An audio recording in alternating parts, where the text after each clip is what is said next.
Even men have become feminists. The state supplies universal daycare and flexible employment for mothers. Fathers take up their share of domestic labor, and both parents are awarded generous leave from their jobs to raise the next generation. Across these countries that had been implementing these policies, they have begun to see their fertility crash. And we told you. But I want to hear you pontificate on this first. This was very much an I told you so kind of thing, because we're like, it's not the money, it's not the money, it's not the money, it's the culture. And here it is. There's no exogenous celebration of people being parents. I think one of the big problems is there's this dream that you can have a pronatalist culture and everyone can work and everyone can participate in the modern economy and identify as career people. Would you like to know more? Remember when we took that trip to Sweden and you paid like $30 for a hot dog and then we decided to stop eating? Yeah, no, it's funny. So we did this trip to Sweden, and I love the trip that we did there actually, because this was what Simone gifts me when she's giving me a trip. Like, we don't go on normal trips, I should say. Before we went to Sweden, Simone had she emailed every one of the VCs in the city we were visiting and every one of the private equity company owners and all of the famous startup people. And so when we went there, she just cold emailed, but I have a Stanford MBA and she was a Cambridge student at the time. So a lot of them responded. I mean, we would go to their offices and we would see what they were working on and everything like that. And they know where all the good restaurants are. Well, it's important to never allow yourself to come to indolence. To do a trip just for idle curiosity, I think, is sinful. And so while we can see the world, we need to make sure that we learn how to improve ourselves on these trips. At this point, I was also trying to learn, because I was working as a VC in South Korea, how some small economies were doing well with their venture capital investing and others were not, because this was very interesting to me.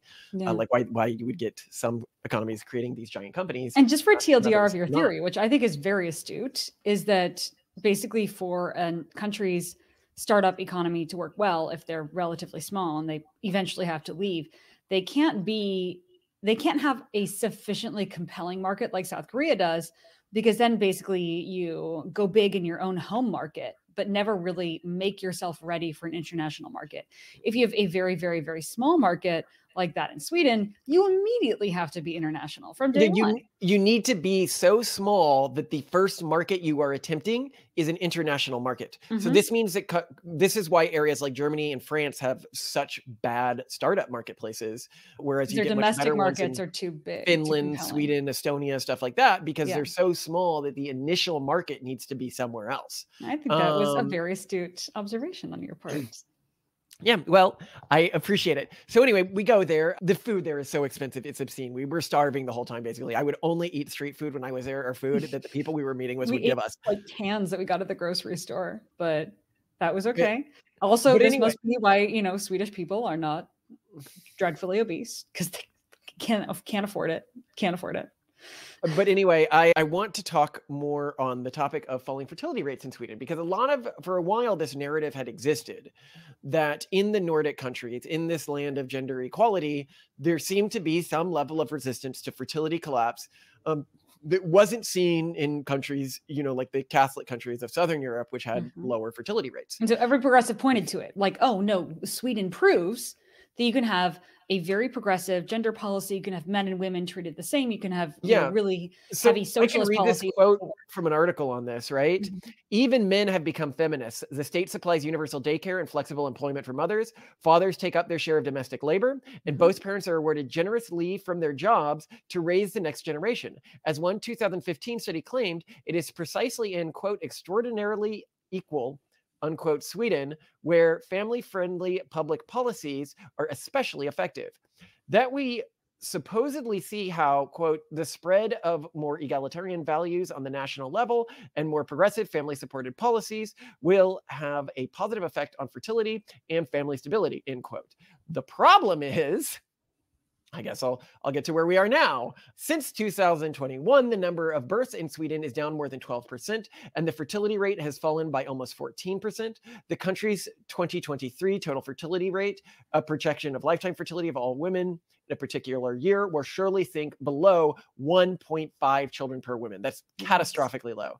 Yeah. Marriage rates, too, have been falling in Sweden for 15 years, precipitously since 2016, and marital unions aren't being replaced by long-term cohabitation.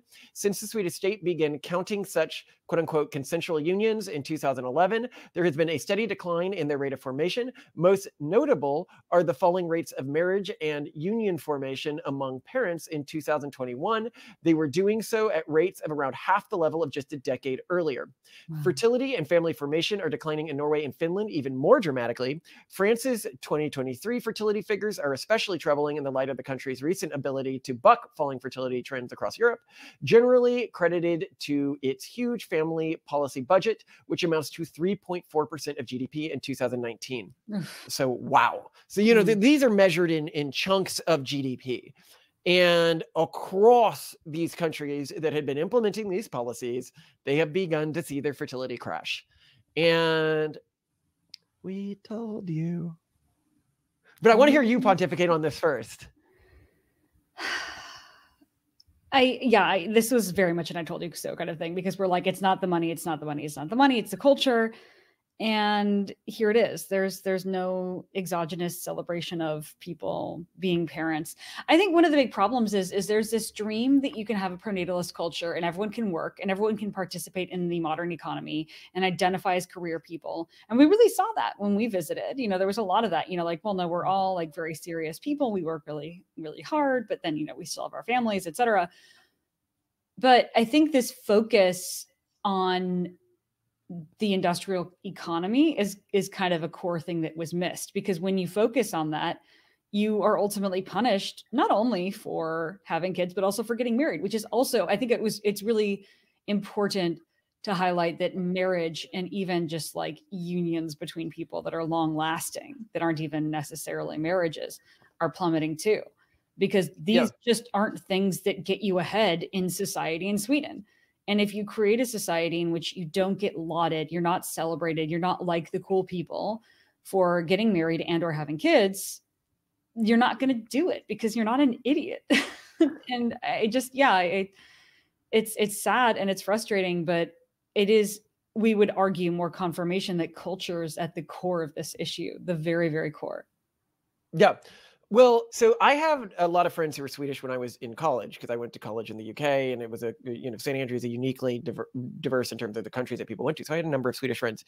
And one of the things they marked to me that I remember finding interesting is that they never really planned on getting married. My Swedish friends, they explained that culturally it wasn't normal that it was in their generation to get married. You know, you would meet someone and you would do this cohabitation thing that they were describing in the article, but marriage wasn't something they expected from their lives. Interesting.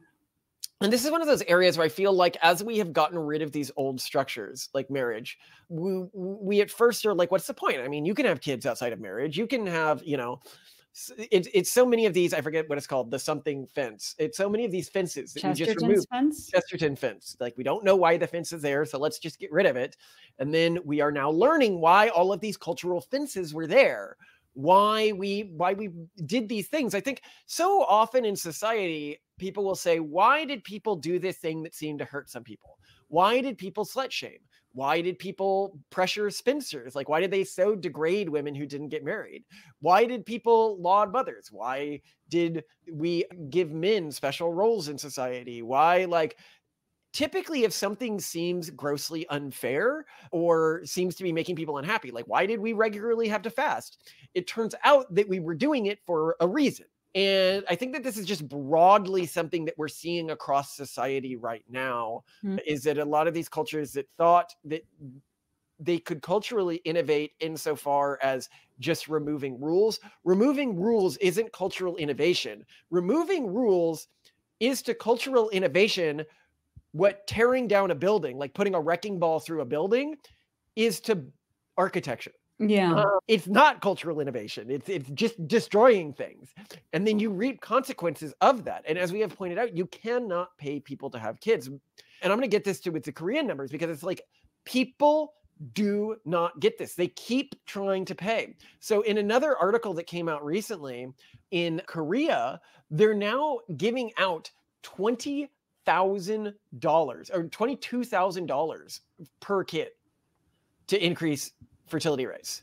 in subsidies and stuff like that. That is so wild. So we are now entering the stage where I think a lot of people are like, what if you tried meaningful cash subsidies? Like enough that would make a difference. Yeah, and that's a hefty chunk of change. And is that upfront? It's subsidies and stuff, so not exactly.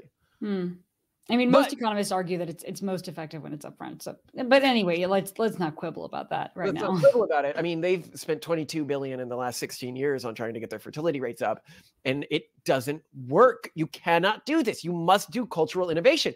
But again, cultural innovation is not just tearing down culture. Okay, it's not just putting a wrecking ball through things. It's new rules, and not just rules to make you feel good, rules that motivate the continuation of our species. When progressives create rules, and they do create rules, all of the rules are structured around feeling better. They are all about knocking down the building faster. They are about removing things in society that might create pain. And I think one of the things that I constantly see, and this actually goes to the video we filmed recently around Adam and Eve, to a comment you made, like, did people in the past really have it that much worse than we have it today? And it's like, yeah, like really, they did. And they were happier. And how were they happier? Because they contextualize their lives differently. Because this way that we live today, where we contextualize it as a struggle, like, oh my God, I can't believe I have to go to work.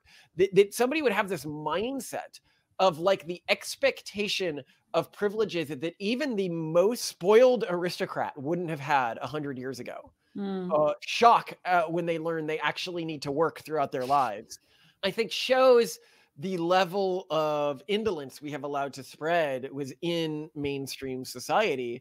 And it's something we need to fix, and we need to fix it. Where do you fix this? Where does all of this fix? Is at the educational level. And we're so close to getting our educational system done. I'm really excited with where I am now on this. I've got some big challenges on it right now, but I'm excited to move forward. I'm so excited. We're getting close. We're getting really close. But yeah, the educational system is the core of all this, because where are people learning this culture? Where is culture being normalized? Where are these high fertility cultures being erased right now? It's not our schools. That's what's happening. So it is horrifying that we are seeing this happen. But what I want to emphasize, though, is we're not saying, haha, like everyone pointed to Sweden as proof that progressive culture could be pronatalist and they were wrong, and it's because they gave women rights and education and jobs.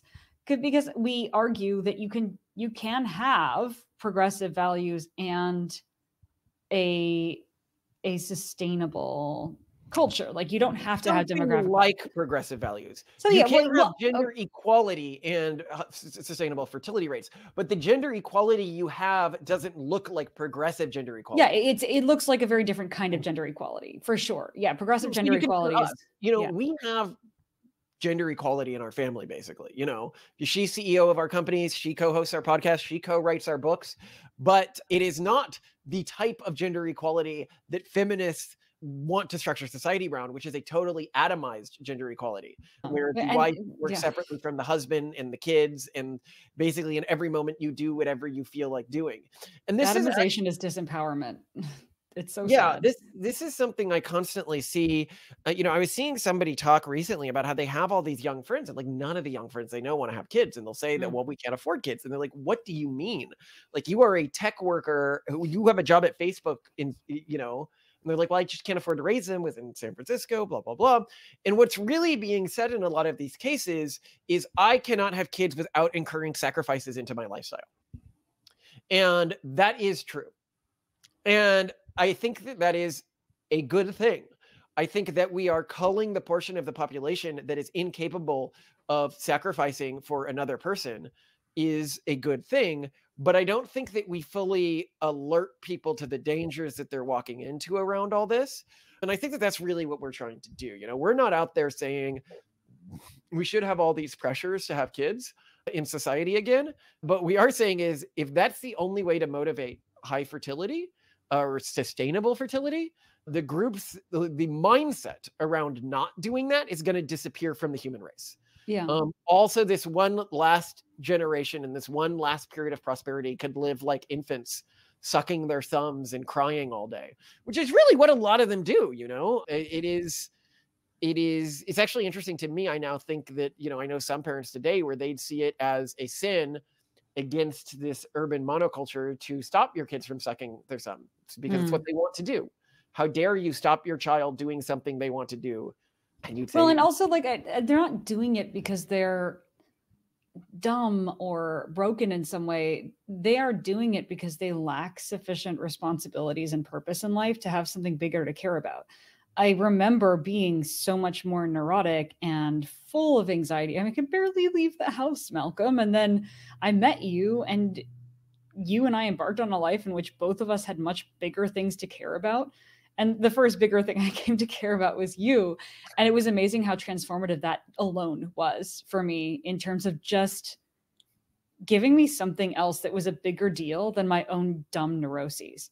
And when you have nothing else in life, when you have no other responsibilities, no other people who are counting on you, no other bigger values you're striving to serve, no big challenges you've taken on, no children to take care of, yeah, the only thing that's left is your demons. It's terrifying. So we're not trying to delegitimize the anxiety and suffering and neuroses and infantilization of people who have been sucked into mainstream society and this atomization and this mental healthification of life. It's just a natural result. If they could get out of it, it would probably go away. Well, and this thing that you're focusing on, this thing that you're living for, right? Whether it's your kids or your husband or your neuroses, it expands to fill your life and your mental landscape. 100%. So, I'm sure everyone watching this podcast knows people who do, like, they're retired or whatever. Like they just have absolutely nothing to do, but to them, their days are full. Their days are full from wake up to go to sleep, and they're stressed out about it. And they're like, oh, I've got so much stuff. And first I have to make my drink, and then I have to shower. And then by then it's like 1:30 p.m. You know what I mean? Yeah. If you live to suppress your demons become the size of your entire life. Oh, totally. And that is the way the human brain works. And that is what has been elevated by our current society, because it's told people to live for what makes them happy. And, we've talked about this in other recent episodes. But I also want to talk about something else here, which is interesting. So Sweden had this phenomenon, as is the Nordic countries, where they had a fertility boost in the 2000s. And it's led to people believing that they might have another fertility boost naively, like the demographers who are like a new surge. Yes. So why isn't that going to happen? Because it's actually important to understand why this isn't going to happen. So there's two types. I like that you're coming out and saying that, because then you can be proven wrong. Yeah, So there's two types. So many people never do that. Measurement you can do. There's cohort measurement, and then measurement among any slice in time. Usually on this channel, when we're doing fertility stuff, we're doing it in slices of time. Like, what's the FTR in a given year? But when you're doing cohort, what would happen in a cohort, just so you sort of understand how this works, is women the ages of, how do I explain this well? Okay, so within one generation, a bunch of women might put off having kids until they're a bit older due to like economic concerns or something like that. So you have a temporary depression, right? Or a war or something like that. And this is discussed a lot in Latin America, for example. Like, a lot of the most births that are no longer happening are unwanted teen births to, unmarried young women. Really what I'm talking about. Well, no, but what I'm saying is they're hoping that they're going to get a surge, similar to they're hoping that they'll get a surge. Because they're like, oh, well, don't worry, those women will have children. They're just going to do it when they're actually ready now, because they've which may happen. I don't think it will, but it may. So Latin America still has hope. Sweden doesn't, because you can do cohort. I thought you just said they were hoping for a surge. Well, idiots are who don't look at the data. Okay. So everyone else is giving up in the 2000s was caused by this. It was caused by women putting off having kids until a later age. But you can do cohort analysis to see if that's happening, and it's not happening. So we know that each age cohort of women during their reproductive lifespan within these countries is actually decreasing every year, basically, I think for a very long time. And so we're actually not seeing that. That is not what is causing this particular drop in fertility rate. So it is not that these women are just waiting to have kids later. It is that they are just choosing not to have kids. And I think, although even if that were the case, they would have fewer kids because they're going to have more fertility problems. Yeah, but there's types of waiting, like, okay, for example, during war or something like that. Yeah, like waiting for a couple of years where it's not where it's not that big a deal, but that's not what we're seeing in the data here. And it's very important to point that out because demographers on the left love to lie. Like they just pretend like it's not an issue at all, or it can be solved with immigration. And in both cases, that's just not true. I was reading this piece that really chilled me about, it was in a UK thing, and it was like, oh, all these people saying, you know, fertility rates are a big problem are lying to you because the population of the UK is growing. And then in the same article, it also said, we haven't had a stable fertility rate since the 1973, since the 1970s. And I was like, what, how did, then is that not a problem? And they go, well, because all people living in the UK are of equal value, it doesn't matter that we're using immigration to make up for this fertility downfall we have, like this fertility gap we have.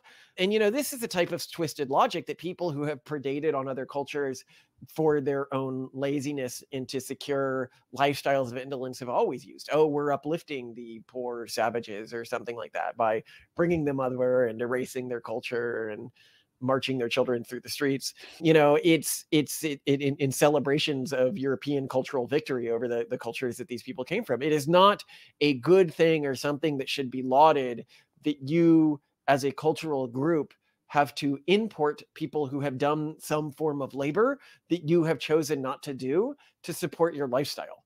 That is not a thing of honor or value. That is a bad thing. Don't be proud. Yeah, don't be proud of that. And you'll see this constantly, you know, in the EU reports and everything like that. They constantly are trying to hide the scope and scale of the problem. And they do it by saying stuff like, well, look at when their birth rates went up in the past. And I was like, that was because of a cohort issue. And we know that's not the case. We can look at the bigger data now. We know that's not the case. And then they're like, well, how do you know there's not going to be a sudden cultural change? And it's like, because I can ask the people who haven't had kids yet, do you plan to have kids? And I can tell.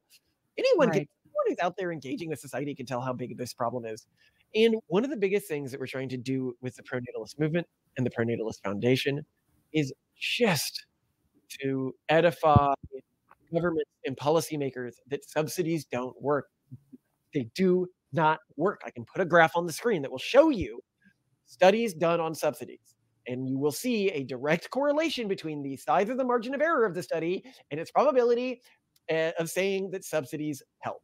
The studies with almost no margin of error almost always show that subsidies are irrelevant.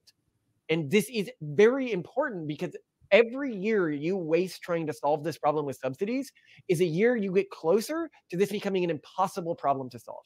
A year you come closer to becoming a country like Korea now, where 60% of the population is over the age of 40. They cannot solve this problem anymore. It would be almost impossible at this stage. And yet they're still having a 13%, you know, year over year in 2023 fertility collapse. And what can you do at that point? You can't do anything outside of like dictatorial or fascist efforts. Well, and that's the problem, is like culture can be a good, sustainable solution, and it really is there. And the scary thing is that governments are also like apparently too dumb to figure that out. So the next dumb solution after the current dumb solution, which is too much money or more money or whatever, is, oh, let's start coercing people. Let's start taking away their rights. And that's what China has gone to. That's what Iran has gone to. And it's just we know that that's what comes next. Not the correct solution, which is the promotion of high fertility cultural groups. But you know why they won't go to the promotion of high fertility cultural group next? There's a reason. Because it undermines their sovereignty. Close. High fertility cultural groups, and because the world today, everywhere in the world, is dominated by some iteration of the urban monoculture, even China to a large extent. At least the elite ruling class, you know, a lot of them were educated in the US and stuff like that. So they have these urban monocultural value sets. Well, that's the lowest fertility rate culture in the world. And so it is definitionally, the interests of the elites are definitionally opposed to the groups that they would need to elevate and the groups they would need to protect if they're going to fight their fertility rate. If you say you need to protect the high fertility groups, and they say, okay, show me these groups. And I go, well, they exist really in two categories. One is conservative religious groups. So you're conservative Jews, you're conservative Muslims, you're conservative Christians. And they go, oh, well, we don't like them. They're backwards. They do all the naughty things. They follow all these old rules that don't really matter in our society anymore. And it's like, well, apparently they matter for something. But even those groups are crashing in fertility, right? As we talk about in an upcoming article on that we're going to do in Aporia.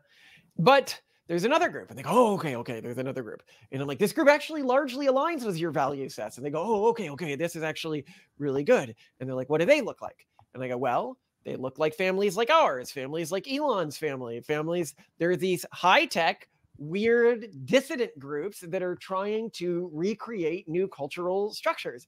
And they go, oh, well, we especially hate them. Did you not know?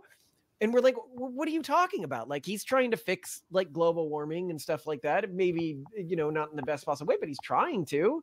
And they're like, yeah, but did you know that he, and you as well, I've heard you do this, he promotes freedom of speech? I've heard that naughty people speak at your pronatalist events. You just let anyone speak at these events? Anyone? Yes, we just let anyone, because we believe that bad ideas will fail and good ideas will succeed. And I'm sorry that is so threatening to you, but I understand why it's threatening to you, because you have a chokehold on the media. You have a chokehold in the education system. As soon as one cultural group has achieved a chokehold on all of these places where information is distributed in society, nothing becomes more threatening to that group than a free informational marketplace. You allow naughty ideas to be said, yes, because if those ideas are bad, they will fail. But if those ideas are only bad insofar as they threaten you, i.e. falling fertility rates are actually a problem and people should be worried. I had a professor at Harvard tell me that if it was known that if she cared about this, she could be fired, even from a tenured position. That is how severely people are trying to suppress these ideas. And I think that people don't understand how negatively this idea of falling fertility rates is. And it's terrifying, but it's the world we live in today. Yikes. Well, I mean, what are your... I guess my parting thoughts are, this is culture. Culture. We told you, culture. Please pay attention. It's culture. And the only way culture's so inexpensive, it's so affordable. Like, come on. What's so affordable? Culture, like cultural interventions from a policy standpoint, vis-a-vis. Oh yeah, make kids watch those old Coronet films about how Jimmy needs to get married and the importance of having kids and how to make date walls. So that Disney, what I love, Disney can't have a protagonist who is less than 5 kids. Watch culture. That's the way people are like, what? That's an insane number of kids. Home Alone. All of the families had 5 kids. Like, this used to be normal in the movies that defined our culture. Oh, and now insane. It is unheard of. I cannot think of a recent Disney protagonist that had more than 2 kids in a family. Well, there's Encanto. Is that what Disney? Oh yes, Encanto. That's a good point. No, sorry. Wait, hold on. No. They're cousins. Oh yeah, they're cousins. So it's 3 kids to the previous generation, and then max 2 kids per our generation. Wasn't it 4 kids? We didn't talk about Bruno though, do we? Oh yeah, we didn't talk about, but that's just we don't talk about Bruno. But so the 4 kids, the grandmother had 4 kids, but each of those kids only had max 2 kids each. So even within our generation, in this large stereotyped Latin American family, they still within our generation didn't have more than 2 kids per family. Well, fertility rates are crashing in Latin America. This is just inaccurate. They're trying to be representative, Malcolm. Give them a break. Okay, they're trying. By the way, Encanto, a great movie. We trash on some Disney movies. Great movie. Oh, and I was so disappointed we didn't talk about the new Wish movie because we haven't seen it in the episode on self-control.